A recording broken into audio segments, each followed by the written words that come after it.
Humanga ng gusto ang batikang showbiz columnist na si Christopher Min sa aktor na si Romnek Sarmienta dahil sa paglalabas nito ng mga opinyon sa politika at walang takot na makibuno sa usapan tungkol sa napipintong pag-impeach kay Vice Presidente Sara Duterte. Sa latest episode ng Christopher Minute nitong Lunes, June 9, pinag-usapan ang post sa ex ni Romnek Sarmienta tungkol sa kanyang managing reaction at sentimento sa kasalukuyang gusot sa Senado dahil sa hidwaan ng mga grupo ng mga senador sa impeachment trial nga ni Vice President Sara Duterte. Tinanong na Romnek sa kanyang post sa X si Senate President Chess Escudero tungkol sa tungkulin niya at kung nauunawaan ba nito ang konstitusyon. Dahil ayon sa aktor, very obvious ang ginagawa ng buting asawa ni Heart Evangelista na parang hawak sa kamay ng mga Duterte na pilit naman binibulatat ito ni Romnek Sarmienta. Saad kasi nito?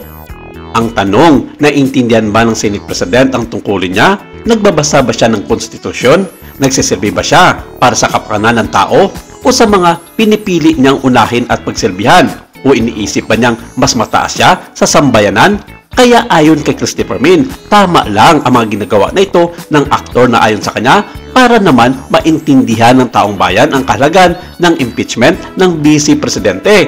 Sinabi pa nito na dapat raw pagsabihan ng aktres na si Heart Evangelista ang kanyang asawa na bumaba na sa pagiging Senate President kung hindi naman ito nagagampanan ang kanyang tungkulin at magpatuloy na maglingkod sa mga Duterte. Payag niya, bilib na bilib ako kay Romnek Sarmienta kasi kung ano yung kanyang salubin, kung ano yung kanyang paniniwala, dapat lang naman talaga na ang bawat isa ay naglalabas ng kanyang opinyon.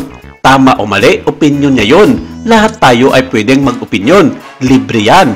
Sundot naman ng co-host ni Christopher Min na si Romel Chica, correct. Ito dapat ang role ng artista.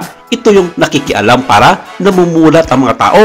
Pinagdidiinan ng grupo ni Christopher Min na bakit tahimik ang kampo ni Heart Evangelista gayong tad-tad ng pambabas ang kanyang asawang si Chess Escudero mula sa taong bayan. Kung matapang raw si Heart sa mga gitong issue, dapat daw lumabas ito at harapin ang taong bayan. Paninindigan na tama lang ang ginagawa ng kanyang asawa at alam nito ang mga batas sa Pilipinas tungkol sa konstitusyon at usapin sa impeachment ng isang may mataas na posisyon sa gobyerno.